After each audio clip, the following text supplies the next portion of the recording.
Bonjour à tous, bonjour à toutes. Aujourd'hui, encore dans le chapitre des équations droites, oui, encore, je sais, on va voir la condition de la perpendicularité. Alors, qu'est-ce que j'entends par condition de perpendicularité? Ça veut dire à quel moment, sous quelles conditions, deux droites vont être perpendiculaires. Pour ça, on va commencer par deux vecteurs. À quelles conditions deux vecteurs sont perpendiculaires? Alors, pour ça, on va prendre un vecteur U dans un plan, qui est défini par UX et UY, ok, et un vecteur V qui est défini par VX et VY. Je vais tout simplement les ramener à l'origine, d'accord? Donc je ramène celui-ci à l'origine et je ramène celui-là. Voilà. Et je vais définir la distance donc, entre leurs origines, entre leurs fins, quoi, entre leurs petites flèches, et je vais dire que c'est un nouveau vecteur que j'appelle le vecteur W, d'accord? Par Pythagore, si ils sont perpendiculaires, ça veut dire que ici, ils sont hauts. Ça veut dire que ici, ils sont aussi perpendiculaires. Et donc, s'ils sont perpendiculaires, par Pythagore, on obtient que a carré plus b carré, c'est c carré. Et donc, la norme, donc la longueur du vecteur u au carré, plus la longueur du vecteur v au carré, est égale à la longueur du vecteur w au carré. Et donc, j'ai réécrit les normes ici. Les normes, la norme d'un vecteur, ça va aussi être par Pythagore. Je vous explique. Si on fait comme ceci, on va avoir ux et y là. Et donc, par Pythagore, on a la longueur de u au carré, hein, qui est égale à ux carré plus uy carré, hein, c'est par Pythagore, donc ça au carré plus ça au carré, ça me fait ça au carré. Et donc, si je veux la longueur, j'ai qu'à prendre la racine carrée, et la racine tombe, d'accord? Et donc, on obtient que la longueur, donc la norme du vecteur u, c'est ux au carré plus uy au carré. Pareil pour le vecteur v, ok? Maintenant, qu'est-ce qui va se passer pour le vecteur w? Le vecteur W, d'accord? Alors, on sait que c'est la différence entre les deux, d'accord? C'est ce vecteur-là moins celui-ci. Alors, par définition, si j'ai une différence de vecteurs, donc si je prends la longueur de U... Non, pardon. Si je prends les composantes de U, je dis que U moins V, d'accord, c'est W. C'est bien ce qu'on a ici, hein, parce que pour qu'on fasse plus des vecteurs, il faut que les flèches se suivent, d'accord? Il faut que ce soit comme ça. Or, la flèche ici, elle est dans l'autre sens, elle est par ici. Et du coup, moi, c'est cette distance-là que je cherche, donc la flèche n'est pas dans le bon sens, et donc on dit qu'elle est négative, d'accord? Si elle est dans l'autre sens, elle est négative. Du coup, la longueur W ici, d'accord, bah, c'est U vecteur moins V vecteur. C'est U vecteur moins le vecteur V, d'accord? Et donc, par définition, lorsqu'on prend la différence de vecteurs, pour les composantes, ça devient la même. Donc, si j'ai un vecteur U qui est UX, UY, et un vecteur V, ok, donc je vais prendre moins un vecteur V qui est VX, VY, mais à ce moment-là, le vecteur W, bah, ça va être la différence des composantes. Donc, le vecteur W, il va avoir pour composante UX, d'accord, moins VX, d'accord, c'est les composantes en X, point virgule, et UY, moins VY, les composantes en Y. Et donc, c'est ce que j'ai réécrit. On sait que la norme d'un vecteur, comme je viens de le montrer, c'est la somme des composantes au carré, donc c'est la racine des sommes au carré, donc c'est ce que j'ai fait ici. Et donc, vu que les composantes, on les a trouvées, c'est ceci, et ben je les mets au carré, je prends la somme et je prends la racine, d'accord? Ça, c'est la longueur, et donc la norme du vecteur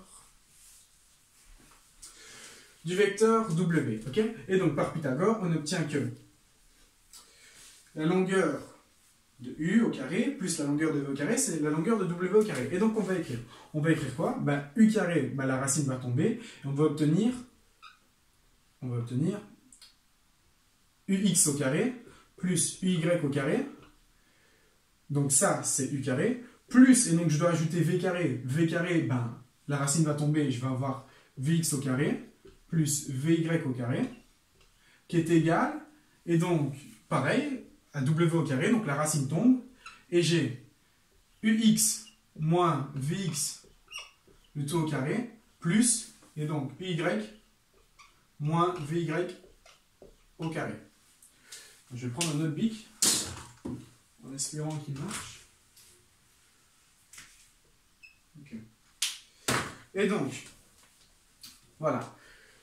Ici, j'ai des produits remarquables. Je vais tout simplement devoir les faire avec ma formule a plus b au carré. Et donc, j'obtiens que ux carré plus uy au carré plus vx carré plus vy carré est égal. Et donc, ux moins vx au carré. Ben, je vais avoir a carré moins 2ab plus b carré. Et donc, a carré, ça va être ux au carré.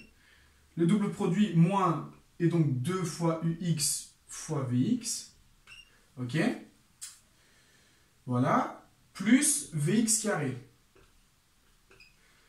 plus, et donc même produit remarquable, je vais avoir uy au carré, moins le double produit, donc 2uy vy, plus vy au carré.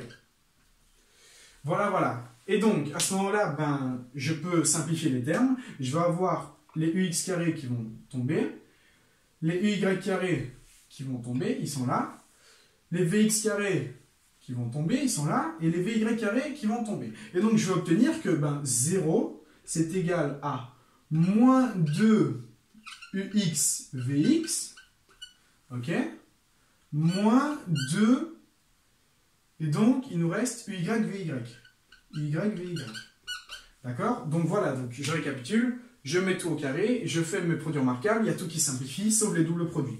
Et donc, je divise par moins 2, et donc 0 divisé par moins 2, ben, ça fait toujours 0. Donc, je divise par moins 2, là, ça devient plus.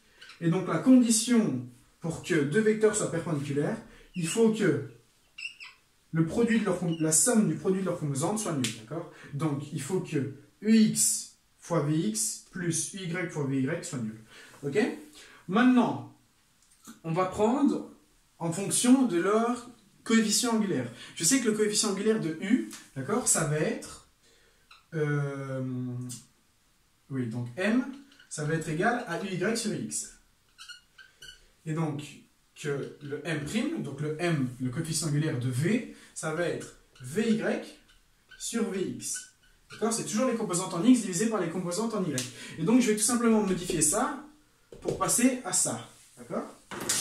Et donc, je vais avoir quoi? Je vais avoir, donc si c'est égal à 0, je vais passer mon premier terme de l'autre côté. Donc, je vais avoir moins ux multiplié par vx qui est égal à uy multiplié par vy. À ce moment-là, je fais passer mon vx de l'autre côté. D'accord? J'obtiens que, donc, je divise par vx. Je divise par vx. Voilà, donc mon vx il tombe. Et ici, je vais diviser par uy. Et je divise par uy. Et donc, j'obtiens que uy,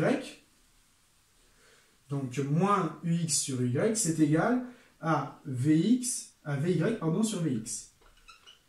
Alors, vy sur vx, je sais que c'est M'. Maintenant, qu'est-ce que c'est moins ux sur uy? Ben, je sais que M, c'est uy sur x. Donc, si je vais switcher, je vais avoir 1 sur M qui est égal à ux sur uy. Okay, donc, ça, c'est encore une équation. Je n'ai juste que switché ici. Pour passer de M1 sur M, on a switché. Et donc, pour avoir moins ux, ben, j'ai qu'à rajouter un moins. Et donc, je mets un moins devant. Et donc, la condition pour que deux vecteurs soient perpendiculaires, il faut que ben, moins 1 sur le coefficient angulaire du premier soit égal au coefficient angulaire du deuxième. Et voilà, et on a fini. Et donc, sachant qu'on a des coefficients angulaires, on a parlé de vecteurs, mais avec des coefficients angulaires, on peut aussi parler de droites. Et donc, quelle va être la condition pour que deux droites soient perpendiculaires? Eh bien, il va falloir que moins 1 sur le coefficient angulaire de la première droite soit égal au coefficient angulaire de la deuxième droite. Voilà, voilà. Donc, ça, c'est la grande démo. Ok? Je pose je pose U vecteur, V vecteur. Par Pythagore, on obtient ceci. J'obtiens mes composantes, je mets tout au carré, les carrés simplifient, il me reste le double produit, je divise tout par moins 2. 0 divisé par moins 2, ben, ça reste 0, d'accord? Du coup, j'obtiens que 0, c'est égal à ux fois vx plus uy fois vy. Je développe, ok? Je passe de ça à ça. Et donc, ici, on a moins 1 sur m, et ici, on a m'. Et donc, pour que deux vecteurs soient perpendiculaires, il faut que moins 1 sur m soit égal à m'. Voilà, voilà. Bon, je vous l'accorde, c'est un peu compliqué, c'est un peu long, mais il faut vraiment bien comprendre ceci. Et ben voilà, j'espère que vous avez compris. On va peut-être faire des exercices là-dessus. Et je vous remercie de votre attention.